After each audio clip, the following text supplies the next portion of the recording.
రోజుల్లో మగవాళ్ళతో ఈక్వల్గా ఆడవాళ్ళు కూడా చాలా పెద్ద పెద్ద జాబ్స్ చేస్తున్నారు అండ్ టైం కూడా చాలా దానికోసం వెచ్చించాల్సి వస్తుంది. అలాంటప్పుడు స్ట్రెస్ ఎక్కువైపోతుంది మగవారిలో కానీ ఆడవారిలో కానీ.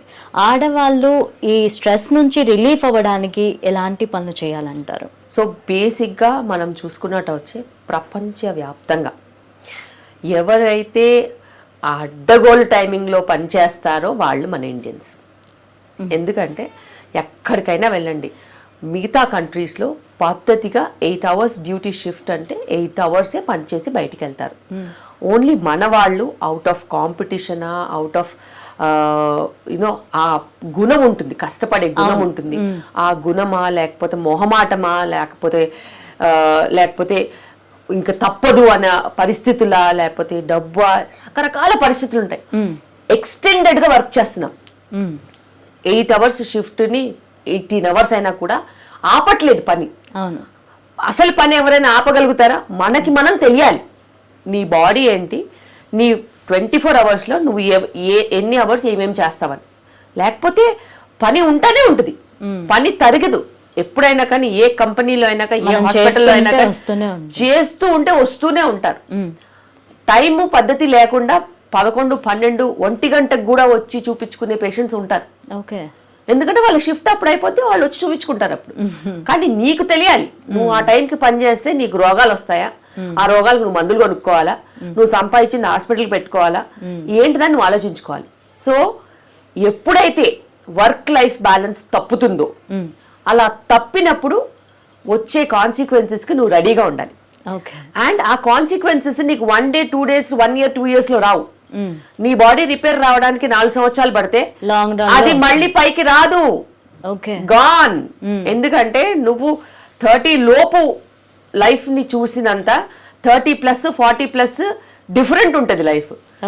సో నువ్వు ఎన్ని సంవత్సరాలు నువ్వు దాన్ని హూనం చేస్తే రికవరీ అది పాసిబులా నాట్ పాసిబుల్ అని తర్వాత చూపిస్తుంది. సో ఎప్పుడైనా కానీ ఒక సిస్టమ్ ఉంటే ఆ సిస్టమ్కి నువ్వు పద్ధతిగా బిహేవ్ చేస్తేనే నీ బాడీ నీ చేతుల్లో ఉంటుంది. లేకపోతే అది డాక్టర్ చేతుల్లోనో, లేకపోతే ఇంకొక కార్పొరేట్ చేతుల్లోనో, లేకపోతే నీ లైఫ్లో నువ్వు సంపాదించింది బయట ఫుడ్కి, బయట ఎంటర్టైన్మెంట్కి, అండ్ నువ్వు సేవ్ చేసిందంతా మళ్ళీ నీ హెల్త్ కేర్కే వెళ్తుంది. సో అల్టిమేట్గా నువ్వేమైపోయావు, నువ్వు బకరా అయిపోయావు అక్కడ.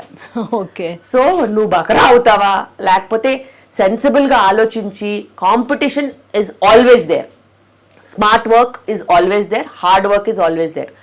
ఇంత చదువుకున్న వాళ్ళవి, ఇంత లౌక్యం ఉన్న వాళ్ళు అదెందుకు మర్చిపోతున్నారో అర్థం కావట్లా. ఇప్పుడు చాలాసార్లు చూస్తున్నాము, సాఫ్ట్వేర్ కంపెనీస్ అయితేనేమి, ఇంకొక డిజిటల్ కంపెనీస్ అయితే ఇంకోటి అవుట్ ఆఫ్ కాంపిటీషన్ టైమ్లెస్గా వర్క్ చేస్తున్నారు. బట్ మీరు డీల్ చేసేది కంప్యూటర్ని కాదు, హ్యూమన్ బాడీని అండ్ సిస్టమ్ని అని వాళ్ళు ఎప్పుడు అర్థం చేసుకుంటారో తెలియట్లే. అండ్ చాలా మట్టుకు డిజీజెస్కి కారణాలు నిద్రలేమి, స్ట్రెస్, అండ్ అడ్డగోల్ టైమింగ్స్లో పని చేయడం, అండ్ ఆ పనికి తగ్గట్టుగా అదే టైంలో విడివిడి వేరే వేరే టైమింగ్స్లో ఫుడ్ తీసుకోవడం, ఎక్కడ పడితే అక్కడ ఏది దొరికితే అది తినడం. సో ఇలాంటి పరిస్థితుల్లో మీకు ఆలోచించాల్సిన అవసరం ఉంది. మీరు ఇప్పుడు మారకపోతే ఇంకా మారడానికి అవకాశం అయితే ఎప్పుడు ఉండదు. ఎందుకంటే హయ్యర్ పొజిషన్స్ లో వెళ్ళిపోతూ ఉంటే నీ కాంపిటీషన్ పెరుగుతుంది తప్పితే you will not stop and think. And చాలా మందిని మనం చూస్తూ ఉంటాం, శారీరకంగా కానీ మానసికంగా కానీ ఒత్తిడికి గురవుతూ ఉంటారు. ఉమెన్ అయితే మెయిన్ చాలా డిప్రెస్డ్గా ఉంటారు చాలా మంది ఉమెన్స్. ఎందుకని ఉమెన్లో మాత్రమే అలా ఉంటుంది? దాని నుంచి బయటికి రావాలంటే ఏం చేయాలి? మన దేశంలో మెన్కి ఫ్రెండ్స్ ఉంటారు, ఎప్పుడు పడితే అప్పుడు వెళ్ళిపోయి ఫ్రెండ్స్తో కూర్చుని పిచ్చాపాటి మాట్లాడుకుని క్యాఫులలో, టీ జాయింట్స్లలో ఎక్కడో దగ్గర పడి మాట్లాడేసుకుని డిస్కస్ చేసుకుని వాళ్ళు సాల్వ్ చేసుకుంటారు. మీకు అలాంటి వాళ్ళు ఆడవాళ్ళు కనిపిస్తారా? లేదు. ఎందుకంటే ఆడవాళ్ళకి బేసిక్గా బాధ్యతలు కూడా ఉంటాయి కాబట్టి మోస్ట్ ఆఫ్ దెమ్, అందరం చెప్పలేను, most of them they have to come back, they have to take care of the family. పిల్లలు చూసుకోవాలి, లేకపోతే ఇంట్లో వాళ్ళని చూసుకోవాలి.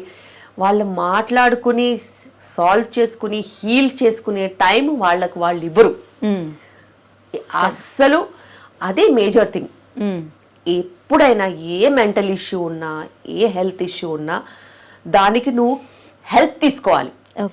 అది కౌన్సిలింగా, లేకపోతే మాట్లాడడమా, లేకపోతే రిలాక్సేషనా, లేకపోతే ఒక హాలిడేయా, లేకపోతే ఒక లెగ్ మసాజా, లేకపోతే ఒక హెడ్ మసాజా, లేకపోతే నువ్వు నీ హాబీ చేసుకోవడమా, అవన్నీ రకరకాలుగా హీల్ అవుతూ ఉంటారు. దానికి అవకాశం నువ్వు ఇవ్వాలి. Okay. Men usually take that. అలాంటి ఒక అవకాశం వాళ్ళు తీసుకుంటారు. అవును. ఇప్పుడు ఉమెన్ కూడా అలాగే తయారవుతున్నారు బేసిక్గా. బట్ నువ్వు ఎప్పుడైతే హీల్ అవుతావో దెన్ నీ ప్రాబ్లమ్స్ తగ్గుతాయి. ఓకే. ఆ హీలింగ్ మెకానిజం లేక నువ్వు రోజు చర్న్ అవుతూ అవుతూ అవుతూ అవుతూ ఉంటే 24 hours సేమ్ రిపీట్ అవుతూ ఉంటే మరి మెంటల్ ప్రాబ్లమ్స్ రాకపోతే ఇంకేమొస్తాయి? And out of those mental problems come health problems like endometriosis, okay, fibroids, chronic inflammatory lesions, autoimmune lesions, cancers, chronic conditions, ఇవన్నీ అందులో నుంచే వస్తాయి. అంత చిన్న చిన్నవి ఫేస్ చేయడం వల్ల ఇక్కడ సెల్ఫ్ కేర్ ఎక్కడైతే మిస్ అవుతుందో, నిన్ను నువ్వు ఎప్పుడైతే రికగ్నైజ్ చేసుకోవో, ఎప్పుడైతే నీకు నువ్వు ఇంపార్టెంట్ కాదో అప్పుడే నీకు డ్యామేజ్ అయిపోతుంది. డ్యామేజ్ లో నుంచే ఇవన్నీ వస్తాయి. అది హెల్త్ డ్యామేజా, అది మెంటల్ డ్యామేజా, ఫిజికల్ డ్యామేజా అని కాదు, ఏదో ఒక డ్యామేజ్ లో నుంచి ఇవన్నీ పుడతాయి.